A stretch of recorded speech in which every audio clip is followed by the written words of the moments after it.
जादुई कटोरी की कहानी। बहुत समय पहले की बात है। रमेश नाम का एक नौजवान लड़का अपने माता पिता और दादा दादी के साथ एक छोटे से घर में रहता था। रमेश काफ़ी शरारती स्वभाव का लड़का था और अपने नादान हरकत से हमेशा कोई न कोई समस्या खड़ी कर देता था। एक दिन जंगल में घूमते हुए जमीन पर उसे बांस की एक टोकरी नजर आई।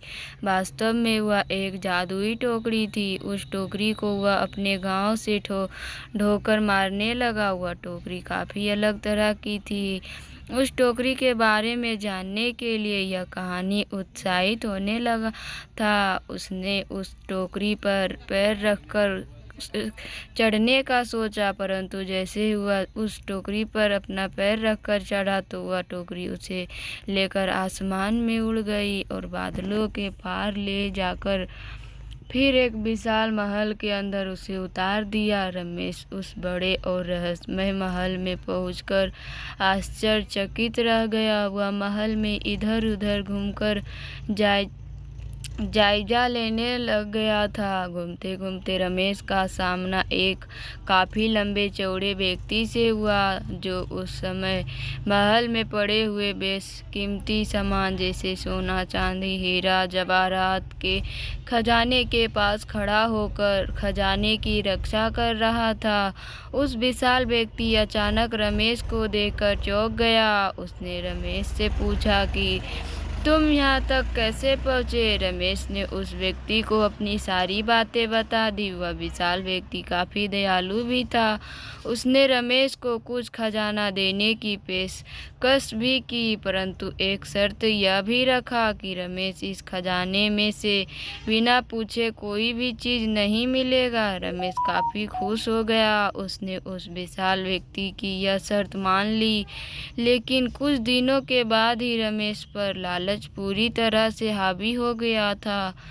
उसने बिना कुछ पूछे खजाने में से कुछ सोना और जवाहरात चुरा लिया था। जब खजाने के रखवाले को रमेश की इस हरकत को पता चला तो वह काफ़ी गुस्सा हो गया था। उसने रमेश को महल में खोजा। खोजबीन करने के दौरान वह जादुई टोकरी उस विशाल व्यक्ति के पैरों के नीचे दबकर टूट गया।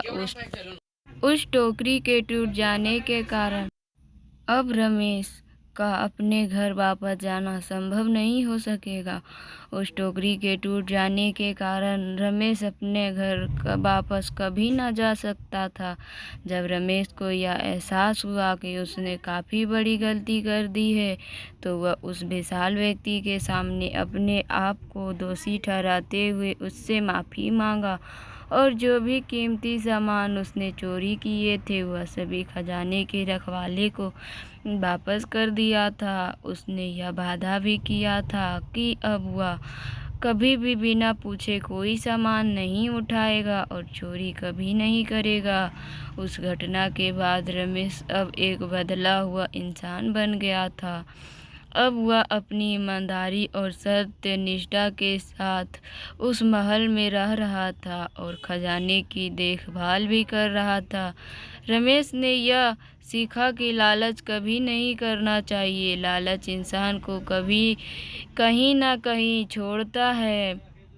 रमेश के चाल चलन एवं बदले हुए स्वभाव को देखकर खजाने के रक्षक उस विशाल व्यक्ति को रमेश पर दया आ गई। उसने फिर से एक जादुई टोकरी बनाई जिस पर सवार होकर रमेश अपने गांव जा सकता था। उस व्यक्ति ने रमेश को कुछ खजाना भी दिया। एक दिन रमेश उस टोकरी पर सवार होकर फिर से अपने गांव वापस आ गया था।